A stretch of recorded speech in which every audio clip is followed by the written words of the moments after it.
What's going on, everybody? Doug Lane, Fast Lane Car Care here as always. Hey, I know it's been a long time since I've done a video on the old YouTube. Uh, Long story behind the whole social media fiasco and why I've kept a pretty scarce profile online now, but that's a different video for a different day.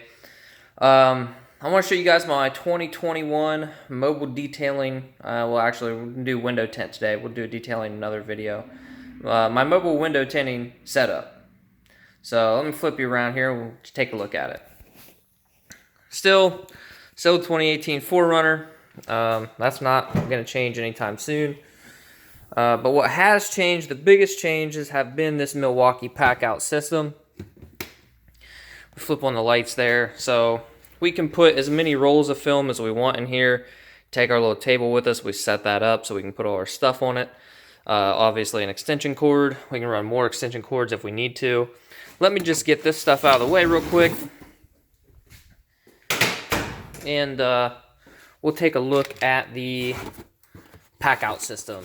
That's really the biggest difference here. So, slide it over here. I already unhooked it, but these will lock on into place. Oh boy. She's a little heavy. There we go.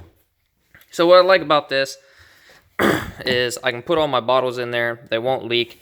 This is 30, so my last setup was basically about the same size, but it was like a flexible, collapsible, so I don't know, some kind of organizer tray. And it was just getting old and falling apart. So it's a little bit messy because I just finished up a job and threw everything in here. I haven't went through it really, but we got our do not roll down stickers. We got our soap to make some more slip solution, adhesive remover for taking off those little pesky stickers that they put for like Sirius XM and all that stuff. I use this bottle. It's basically slip solution, but with less slip, and I mainly just use that to tack the tint on the screen or on the glass before I install it. And that saves me from having to crack this bad boy open, because when you open this up, there's no pressure relief, so it just makes like soap and foam just shoot out of the top, and it's really annoying. Previously, I've had the M12 Rover light, great light, adjustable. You can flip it around. It's magnetic. And then this is made to like clip onto studs and stuff for construction. Can't really use that feature. But the M12 system is what we run some of the other tools on, which is why I originally bought this. The downside is to this light is dashboards especially are contoured, and it can be difficult sometimes to get this light to stay where you want it so you can see to cut what you need to cut and where. Enter the Milwaukee M18 Rover. Now this is the newest edition. I just bought this a couple days ago actually, and what's nice about this is it's brighter by about 500 lumens, but let's see if I can do it one-handed. The best part is this faceplate, is adjustable. It also rotates. If you go this way, you can rotate it around completely, and then so we can sit this where we need, especially for cutting windshield strips. That's really the most difficult part, is getting that light up in the corner where you need it, so you can see to make your corners nice and crisp. I know some people like don't really care and they'll leave light gaps and all that stuff. I like to try to be as precise and neat as I can. Obviously, it's a little bit bigger light, carries a bigger battery, so we'll have to add. I keep a M12 charger in the truck. I've never needed it, but I keep one in there just in case. I'll have to get another M18 charger just in case. So, moving on, we've got our window cleaning solution, our heat gun, and our big back window squeegees, bulldozer and reach. Nothing too fancy. Keeps everything nice and organized. And then this is really what I'm pretty excited about, this bottom tote. So previously, when I had this old setup, I had this little, like a tool pouch, and that's where I put my knives and my other little squeegees and stuff. And I was losing so much time sitting there trying to find out where I put stuff and where it got buried to. So this right here is the ticket, man. Like, it stays up. This lid stays standing on its own. It doesn't like fold all the way over. That may or may not be something you're interested in. It's also got a gasket. It's got a rubber gasket. I'll probably never have to worry about it getting really wet, but over here I keep my most used stuff. My little squeegee for doing like quarter windows. Obviously my Olfa knife. This guy here, I use every single job.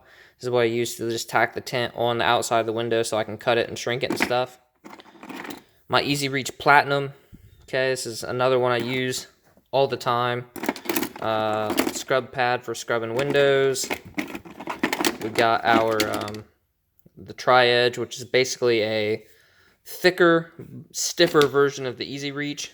The big benefit of the Easy Reach is this will get into some of the most tight window seals that they make. This one sometimes will hang up and it won't do what you need it to do. Both are great, both are necessary. It just depends what I'm doing really, but usually I go for the Easy Reach. The shank, probably the most important tool in this little container here. You use this to stick down in your door seal to pull your window seals back out of the way so you can get your tent down in there. Milwaukee marker, ink saw. I keep a black one in my pocket every single day, but I also keep spares in here just in case. And another little squeegee that I've cut down. This is great for quarter windows, especially those little ones in the front. A lot of cars have them on the front doors and they're a pain to get to, but razor blade, I've got it flipped around backwards so there's no sharp edge right here, but basically you just split this and you flip this little thing around, flip the blade around, lock it back in. This works great for taking off those stickers that I mentioned earlier. Really, any stickers works great. Spare blades for that.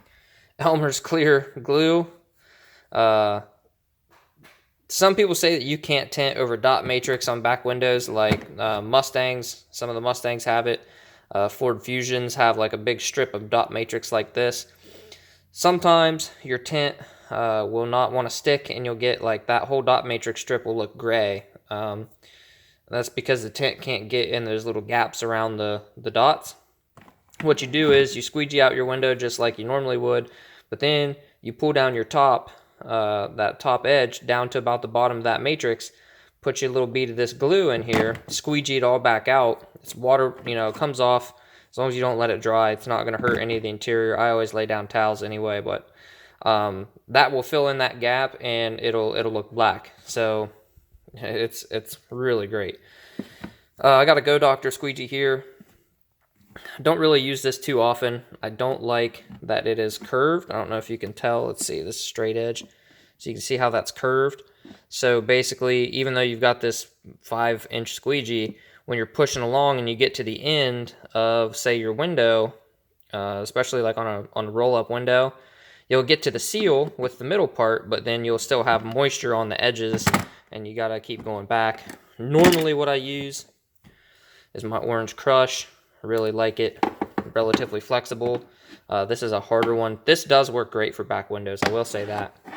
I've got more scrub pad I can either shrink down, or if I'm doing like a back window, I can do that. SOS pad, steel wool, whatever. It's got soap in it. That part doesn't really matter. This is for roughing up the defroster lines on back windows. So especially on older vehicles, your window tint's not going to want to stick to these or the dot matrix. Now you can see this screen effect.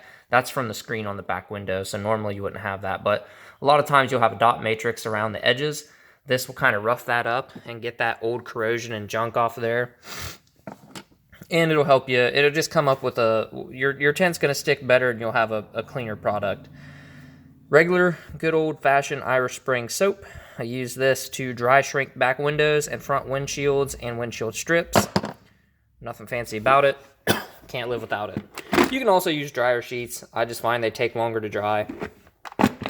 Now this little container is basically duplicates or stuff that I use less often. So you'll see I've got another shank.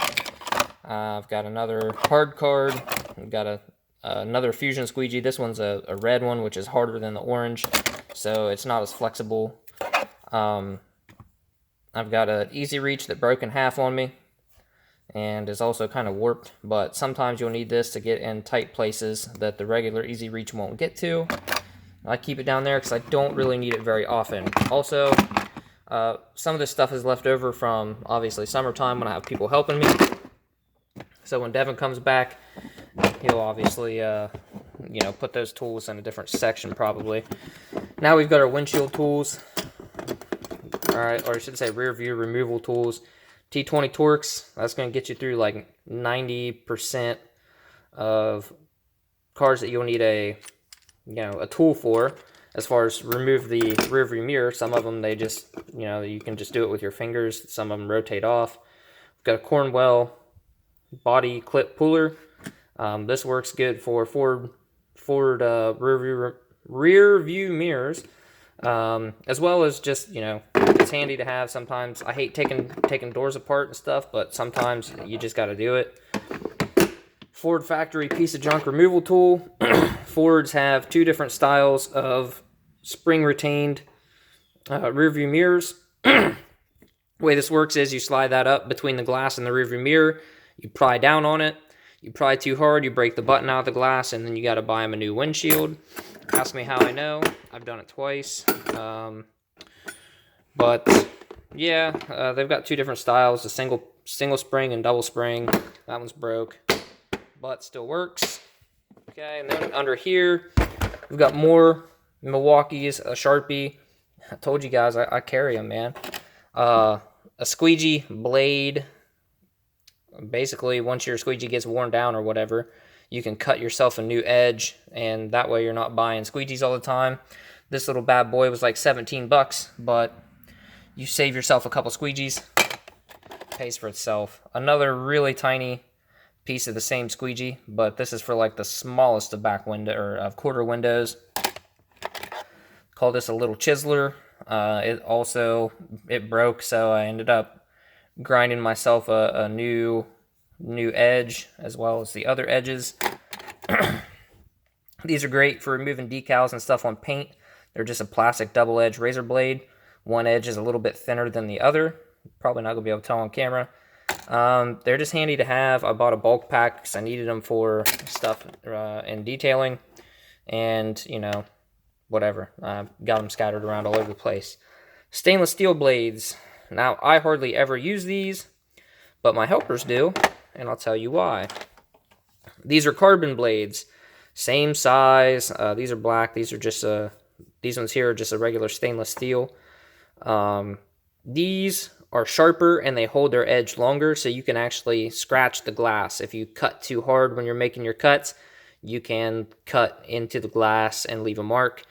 So I always have them use those, because I've obviously been doing it a lot longer and I don't scratch the glass. DeWalt Olfa knife. Now, I don't really like this one as much as the regular legit Olfa, but I misplaced one or two, and no, I think I just misplaced the one, and we had to share a knife. That's a really big pain in the butt. We were at Home Depot and getting some other stuff. They had these. I bought a couple of them. Handy to have. So the cool thing about this is this pack out system is everything. You know, the milk crate, whoops. The milk crate locks together. It'll lock on top of this, and then you can move the two as a whole. And then you can also stick stuff on top of I call it the milk crate. I don't know what they call it, but I call it the milk crate. So you can stick this on top of that if the spray bottles weren't up there. That's super handy, and we'll talk about that more on the next video I do. But yeah, here it is. You know, I've got some room to grow. I wish there was better organizers or more organizers, at least for this section. But, I mean, I know I could go somewhere and get little trays and whatever, but overall, you know, it's working out really well. I've only taken it on a few jobs so far. But like I said, man, so far it works great. You know, they're lockable, so I mean, I'll probably never ever put a lock on this, but you know, the handle doesn't flap around. It locks into place, and I think the packout system is a really neat system. When they first came out, I was like, yeah, it's cool, but I'll never need it. This is, you know, strictly for like tradespeople. But I got to looking at it. My old system, like I said, was falling apart, and I was like, I bet that would work. And then so I picked up a couple pieces, and I'll probably get a couple more. I want to get the roller. They've got like this box that's a roller cart, and then it's got wheels. So I want to, if it's tall enough to hold the spray bottles and shut the lid, I'll get that for the spray bottles, and then lock this on top. And I may not even, I probably won't even need that, to be honest. But the benefit of having the roller setup is I don't have to carry this. These things are heavy. These things are pretty stout, empty. Like, I mean, you guys saw what I have in here. There's nothing in it that's really, like, this is probably the heaviest single item, and it's, I don't know, maybe a quarter of a pound. But these things are built stout. So, I mean, carrying it from the, you know, from the driveway to the garage of a client's house, not really a big deal, but I wouldn't want to carry these things too far because, like I said, they are pretty stout. So that's the 2021 setup. Microfiber towels, I just keep them usually in the back seat in a hamper. I need to come up with a better way of doing that. But that's where I keep my clean towels. And then at the end of the job, I'll usually just throw the dirty ones in there. When you're tinting windows, they're really not dirty. It's not like you're getting mud everywhere or anything like that. They're, you know, the microfiber is going to hold the dirt and dust that comes off the windows. So that way it keeps them separated, and then makes it easier to do laundry when we get back. The problem I have with running less than a hamper, I'll just show you. I'll show you what I got. It'll be easier to explain. All right. Legit hamper, laundry hamper. Now during the summer we keep this completely full because during the summer we do multiple cars a day. Sometimes it's 3 cars, sometimes it's 7 cars. You don't want to run out of towels. So that's kind of a big deal. You know, we got the color-coded system, what towels are for what surfaces, glass, paint, you know, wheels and tires and stuff like that.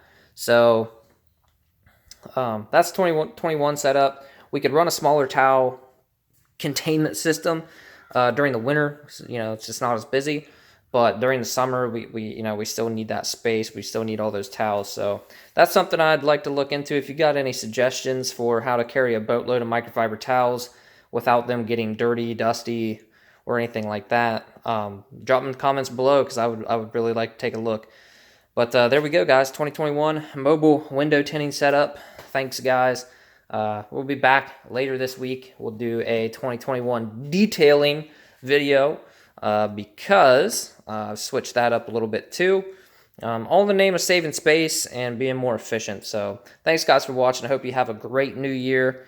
Hopefully it's the best year yet. I know it's probably not going to be too difficult to be better than last year, but you know, it is what it is. So I'll see you guys on the next video. Thanks for watching.